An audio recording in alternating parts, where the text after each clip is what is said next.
Hi friends, అందరూ బాగున్నారా? Welcome to KSR truck clocks. ఈరైతే మన వీడియో వచ్చేసి ఏంటి బండి పడిపోయింది అనుకుంటున్నారు. ఇదైతే ఛత్తీస్గఢ్ బండి అండి. తౌడులోడ్ అయితే వేసుకొచ్చింది బండి అయితే. ఇదైతే బండి అయితే పక్క అయితే వాలిపోయింది నిదానంగా.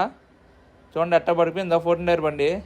చెరువుగల ఓనర్ కాడ చాలా రెక్లెస్గా సమాధానం అయితే చెప్తున్నాడండి. నా చెరువు కాడికి రాలా, నాది కాదు రెస్పాన్సిబిలిటీ అంటున్నాడు ఆ ఓనర్ అయితే. అసలు అట్ట అనొచ్చండి. ఆయన దగ్గర కొద్దిగా ఎదరండి అసలు లోడింగ్ దిగుమతి ఇది. అట్టా పక్క వారు సైడ్కి వెళ్ళే లోపలికే బండి అయితే పక్కకు పడిపోయింది. నిదానంగా వాలిపోయింది బండి. ఇదిగోండి ఈ బాట చూసారా కనిపిస్తుంది.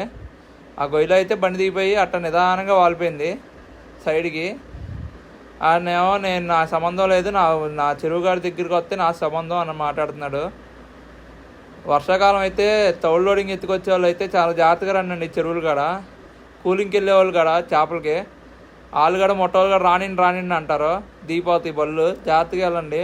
నిన్నగడ ఒక బండి అయితే ఇదే పాయింట్లో కూలింగ్ అయితే వచ్చిందండి. మనం వేరే వండదు బండి. సేమ్ అక్కడ బొలరో ఉంది కదా, ఈ పిజ్జి నుండి వెళ్ళి అది తిరగంగానే ఆ బొలరో ప్లేస్లో అయితే దిగిపడిపోయింది బండి.